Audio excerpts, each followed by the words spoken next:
Assalamualaikum warahmatullahi wabarakatuh. Kali ini saya akan membuat reaction tentang kisah Abu Nawas yang berani menjual Raja Harun ar-Rasyid sebagai budak. Apa tujuan Abu Nawas? Dia ingin menunjukkan kepada raja bahwa di negaranya itu masih banyak perdagangan budak.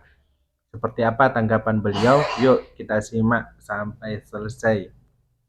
Setelah Abu Nawas menjual Baginda Raja sebagai budak dan ketika Baginda pulang ke istana, Baginda marah dan memerintahkan para prajurit untuk menangkap Abu Nawas. Namun Abu Nawas sudah menghilang entah kemana. Abu Nawas tahu dirinya sedang diburu prajurit kerajaan. Setelah para prajurit pergi dari rumahnya, barulah Abu Nawas pulang ke rumah. Suamiku, para prajurit kerajaan tadi pagi mencarimu. Iya istriku, ini masalah besar. Aku baru saja menjual Sultan Harun al-Rasyid sebagai budak. Apa? Kau menjual raja jadi budak? Kenapa kau lakukan itu, wahai suamiku? Aku ingin Baginda tahu bahwa di negerinya ada perdagangan budak dan jadi budak itu sangat sengsara. Sebenarnya maksudmu baik, tapi Baginda pasti marah. Buktinya para prajurit mencarimu. Menurutmu apa yang akan dilakukan Baginda kepadaku? Kau pasti akan dihukum berat. Gawat, kalau begitu aku harus gunakan satu-satunya ilmu yang kusimpan. Abu Nawas pun masuk ke dalam rumah. Ia mengambil air wudhu dan sholat 2 rakaat. Setelah itu, ia berpesan pada istrinya apa yang harus dilakukan kalau Baginda datang. Tidak berapa lama kemudian, tetangga Abu Nawas heboh. Karena istri Abu Nawas menjerit-jerit, tetangga pun bertanya kepada istri Abu Nawas itu. Ada apa? Istri Abu Nawas menjawab sambil menangis. Suamiku Abu Nawas, dia sudah meninggal. Abu Nawas meninggal? Ya, benar. Tak butuh waktu lama, kabar kematian Abu Nawas